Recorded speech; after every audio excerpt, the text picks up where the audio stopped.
Toner এক ফসলের জমি ছিল। সেই জমিতে একদিন টোনা কাজ করছিল। এমন সময় সেখানে কাক এসে বলে, টোনা, শোনো, আমার কাছে একটা বুদ্ধি আছে। এসো, আমরা দুজনে মিলে তোমার জমিতে ধান চাষ করি।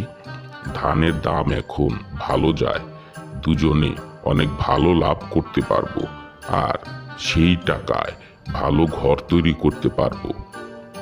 কাক ভাই, এখনো চাষাবাদি শুরু করতে পারলাম না, আর তুমি ফসল বিক্রি করে ঘর তৈরি করে ফেলেছো। যদি ভালো ফসল তৈরি করতে চাও তাহলে পরিশ্রম করতে হবে। দুজনে মিলে চাষাবাদ করলে তাহলে হয়তো আমরা বেশি ফলন ফলাতে পারবো। এসো, তাহলে অর্ধেক কাজ তুমি করবে আর অর্ধেক কাজ করব আমি। হ্যাঁ, ঠিক আছে, আমি করব।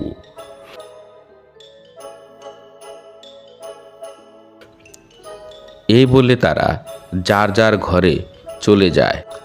আমি কাজ করতে পারবো না, সব টোনাকে দিয়েই করাবো। কাক ছিল দুষ্ট বুদ্ধির, তাই তার চিন্তা ভাবনা ছিল খারাপ ধরনের। কাক ভাই আমার থেকে বড়, ফসল ভালো হলে আমি তাকে একটু বেশিই দেব। টোনা ছিল ভালো, তাই তার চিন্তা ভাবনাও ছিল অনেক ভালো। পরদিন সকালবেলা টোনা গেল কাকের কাছে। কাক ভাই, চলো, আজকে প্রথম দিন, সকাল সকাল কাজ শুরু করতে হবে। টোনা, তুমি যাও, আমার শরীরটা হঠাৎ খারাপ হয়ে গেছে।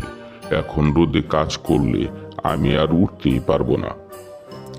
ঠিক আছে, তাহলে তুমি আজকে বিশ্রাম নাও, কাল থেকে এসো, আমি যাই, কাজ শুরু করি। টোনা ওখান থেকে তার ক্ষেতে চলে গেল। এসে জমি প্রস্তুত করার জন্য কাজ শুরু করে দিল। সারা দিন খুব পরিশ্রম করে সন্ধ্যাবেলা তার বাসায় গিয়ে শুয়ে পড়ল। পরের দিন সকালে টোনা আবার গেল কাকের কাছে। কাক ভাই, চলো যাই, আজকে জমিতে ফসল বপন করতে হবে, পানি সেচ দিতে হবে। টোনা, তুমি যাও, আমি আসছি। আমার মামা খুব অসুস্থ, তাকে একটা ওষুধ দিয়েই এসে পড়ব। সহজ সরল টোনা কাকের কথায় ভুলে চলে গেল। জমিতে কাজ করতে হবে তো। এদিকে কাক সারাদিন তার বাসায় শুয়ে বসে কাটালো। টোনা, তুমি এখানে একা একা কাজ করছো, আর ওইদিকে তোমার বাগিদার বাসায় শুয়ে রয়েছে। কিন্তু ও তো বলল মামা অসুস্থ, ওখানে দেখতে যাবে, আমাকে তাহলে মিথ্যা বলল। পরের দিন সকালে টোনা আবার গেল কাকের কাছে, কিন্তু আজকেও কাক তাকে মিথ্যা বলে ফিরিয়ে দিল। যদি আমিও কাজ না করি তাহলে এত কষ্টের ফসল নষ্ট হয়ে যাবে। এভাবে দিন যেতে লাগলো। টোনা জমিতে একাই কাজ করলো। এক সময় জমির ফসল কাটার সময় হয়ে গেল। টোনা আবার গেল কাকের কাছে। কাক ভাই, চলো, ফসল অনেক ভালো হয়েছে, এখন কাটতে হবে। তাই নাকি টোনা? তুমি যাও, আমি এখনই আসতেছি। টোনা বুঝলো কাক আজকেও আসবে না।